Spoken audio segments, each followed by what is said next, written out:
If you are feeling stuck or scared, know that I'm right here with you, pushing you through and sharing my wisdom. Enjoy the process, dig in, and happy action taking. Ready? Where do you start? Well, it's called Values First for a reason, so let's start there. Welcome to You Belong in the C-Suite podcast. You are ambitious in life and in your career, but something is missing. You want to bring more of your passion to what you do. Because let's be honest, you pour a ton into your work, and it needs to mean more. I'm your host, Laura Eigel. I'm a mom, wife, PhD, coach, advocate, introvert, and indoor rowing fanatic. I'm passionate about living a life that's in line with my values. We'll give you the actionable tips and tools you need to lead with your values, make a difference, and have career success.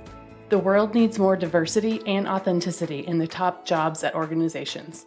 Your leadership belongs there. You belong in the C-Suite.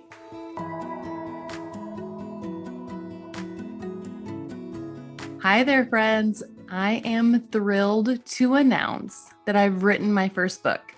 It's called Values First: How Knowing Your Core Beliefs Can Get You the Life and Career You Want.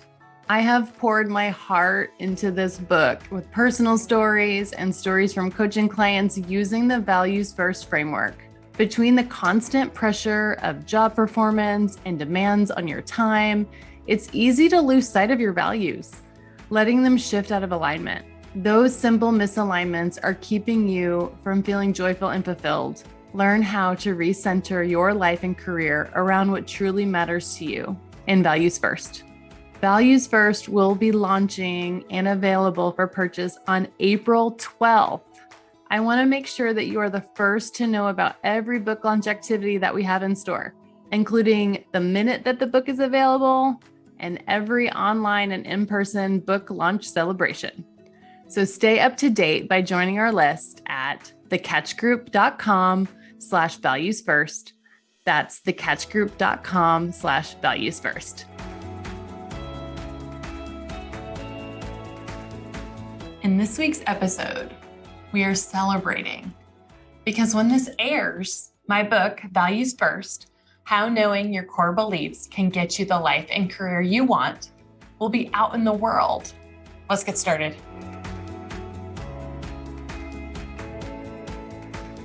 As I record this, I'm prepping for the book to be out in the world, and there is a lot of excitement around it. And guess what came in the mail to me yesterday, y'all? A really big shipment from my publisher. My author copies of the book are here. So yesterday was the first day that I laid eyes on the book. We made it a family thing. My husband, Brian, and I brought the boys upstairs to my office so that we could open one of the boxes together. While this has been a journey of writing for me, this has been a family journey of their support of me. So we wanted to celebrate it together. I asked our boys, who are in elementary school, hey, what do you think is in this box? And the little one said, a toy for us? I said, no, not a toy. Not often are we opening boxes together, so I can understand his confusion.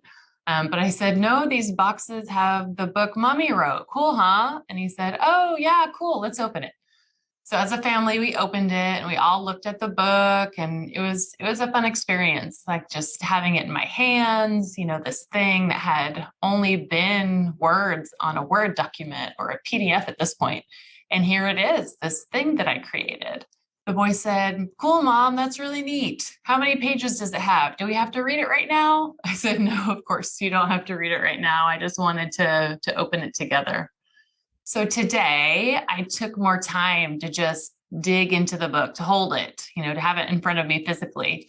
And I'm just so happy how it turned out, and knowing what it means that it will create action for others to live a life of their values. This is a tool that will do that. And I know it will, because it has for me personally and for the people that I coach. So today I'm going to give you a sneak peek into the book. I'm going to do a reading of the prologue and intro.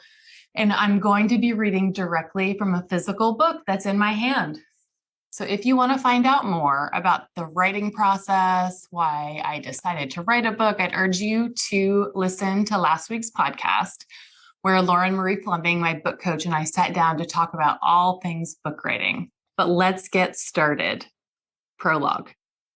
Wearing a borrowed white Banana Republic blazer, I was queasy as I walked into the job fair.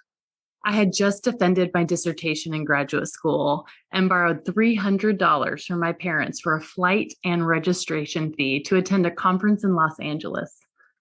I stayed with my childhood best friend, Helena, who lived in Pasadena. Helena gifted me the white blazer to wear for my interviews. Her mom had bought it for her, but she'd never worn it. The blazer still had the tags on it when she offered it to me, a price that I could never afford on my own. Putting it on, I hoped magically that it covered my anxiety and turned it into casual confidence. I was feeling very official with my white blazer and newly minted PhD. I had a few meet and greets lined up and went to the conference to apply for more positions. There was one job that I had chosen not to pre-apply for. It was for a small consulting firm outside of my hometown. They were looking for new PhDs with specific experience, and while I had the credentials, I didn't have the experience. I'd done some consulting work in my graduate school days, but never the exact things that were written in the job description. I felt like I could do the job and figure it out along the way. I loved learning, diving in, but I didn't meet the objective criteria, so I didn't apply. At the job fair, each employer had a box, and if you hadn't pre-applied for the position, you put your paper resume in the box to apply. There was a big piece of furniture with slot numbers representing the companies. I looked at this tall grid marked for employers. Would one of these companies be my first employer? Would I really get a job here? Would I get a second interview on site? Would I be able to make it through the day without throwing up? My nerves were getting the better of me, so I decided to make a lap around the conference. Getting the lay of the land, getting familiar with my surroundings, and doing some people watching have always been ways for me to calm myself a bit. I walked around the conference, seeing people rushing into rooms to hear a talk, seeing old friends reuniting with each other, and spying on others who were awkwardly networking. After people watching, I came back around to the job fair area and stared at the resume boxes. There I was, with the fancy faux leather portfolio my father had given to me to put my newly printed resumes in, standing there looking at the boxes. To say I was nervous would be an understatement. Opening my portfolio, I reviewed the notes that I took. Which box numbers did I want to put my resumes in? One copy of my resume hesitantly went into a box for a gig in Oklahoma, another for a job in New Jersey. With a quick scan of boxes, I found it.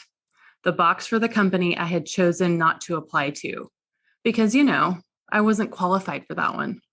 I looked behind me and caught a glimpse of myself in the mirror. The white jacket gleamed back at me. In my mind, I heard the voice of my professor from my program evaluation class. After this class, you'll know how to evaluate anything. You'll be able to go into any situation because you'll know what to do, even if you've never done it before. With my resume in hand, I stared down at the box. I love to learn. I can figure this out, I thought. In that moment, centering in on what I knew was true, that I love to learn and to be challenged. I knew what I had to do. I stared at my resume and then the box, and then the resume, then the box. I held my breath and quickly shoved my resume in. Then I ran out of there as quickly as I could so I couldn't change my mind. Such a rule breaker, applying for a job that I wasn't qualified for. Guess which job I ended up getting? That one, the one I almost didn't apply for. This is a book about knowing what you value and using that to get the life and career you want. Put your resume in the freaking box. Introduction. In business and in life, we are often told that the ideal type of leader is someone with the right executive presence and charisma to motivate teams. We are sold the image of a leader as someone who dedicates their whole life to work, going above and beyond everyone else, often being the loudest person in the room. That type of leadership didn't work for me, and I'm guessing it doesn't work for you either. I've spent my career studying, working with, and building the capability of great leaders in all sizes of organizations, from small businesses to Fortune 500 companies. In my research, I have found that what makes a true leader isn't how loudly you command a room, but how authentically you show up as yourself and your values. In this book, I share my experience with being the quiet one in the room amongst lots of ambitious, extroverted leaders. Throughout my career, my introversion has been both a strength and an obstacle to overcome. I studied personality and temperament in graduate school. And I'm not here to test you. I'm not analyzing you. I'm not here to tell you that there is a perfect profile for a leader. Hint, there isn't one. I'm here to tell you about what I've learned in my 2 decades of studying and working with high-performing leaders. I want to tell you that there's no one way to be a great leader, except to lead with your authentic style. When you show up authentically, centered in your values, you'll be more successful. I know this to be true for myself. You will learn how to do this through the Values First framework. This is the framework that I've used to build boundaries and create a team culture to motivate others to achieve success while leading as my authentic self. It is the framework that I use to coach executives to do the same. Throughout the book, I'll guide you through the Values First framework. You'll learn through my experience, and I'll challenge you to do some serious self-reflection and action taking along the way. The framework consists of 6 parts. Here's what you'll accomplish in each section of this book using the framework. Values first. Dig into what matters most to you and set the foundation of your core values.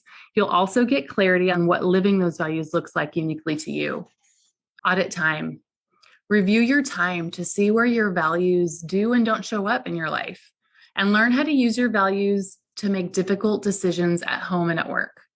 Life boundaries.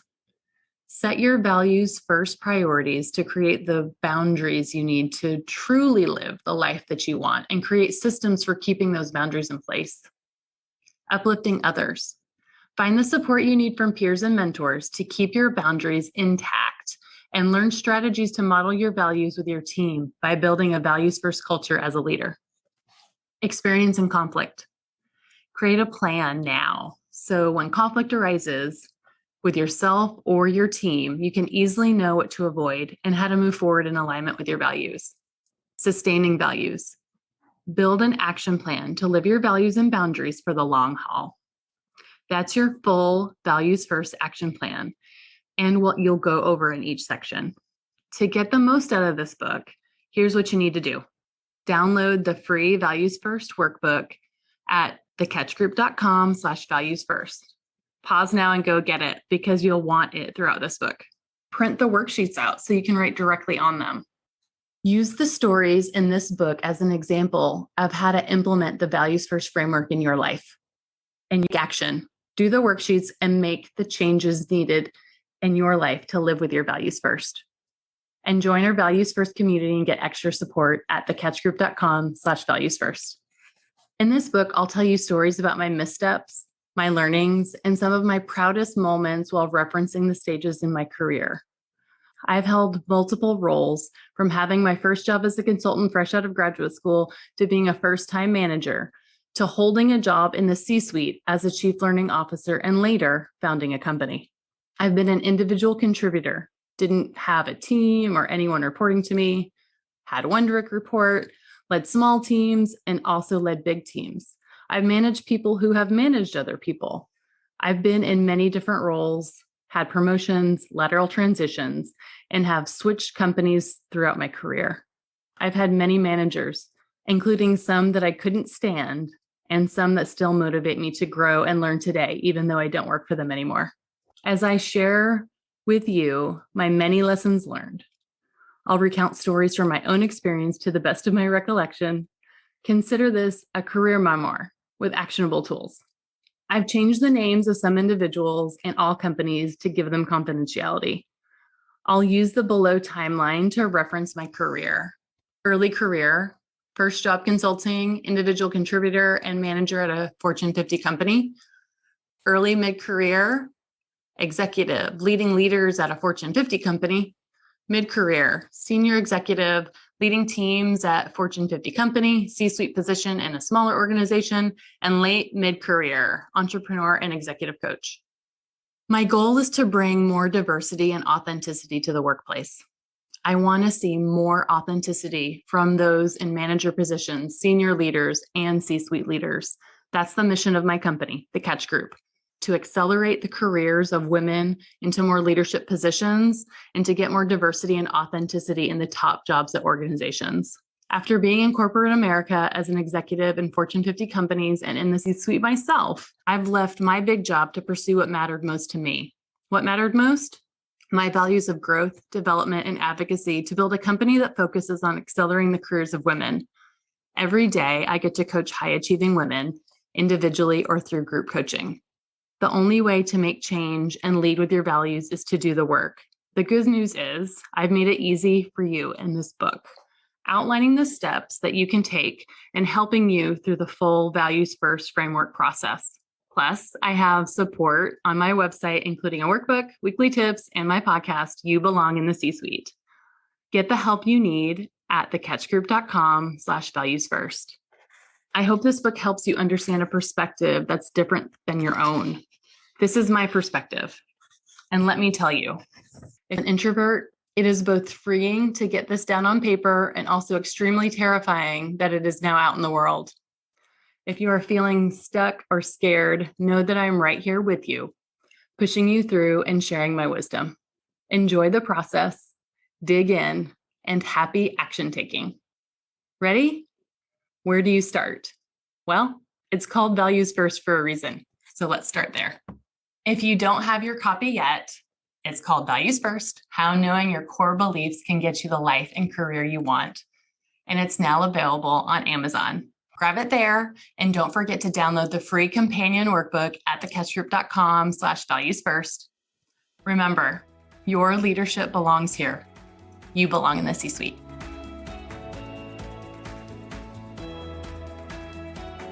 I want to thank you so much for listening to the You Belong in the C-Suite podcast.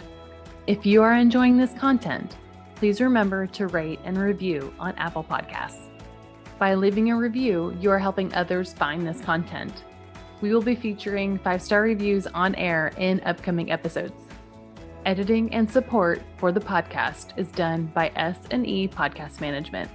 To get more tips and tools to help you live a life guided by your values, go to thecatchgroup.com. Keep your boundaries and take care.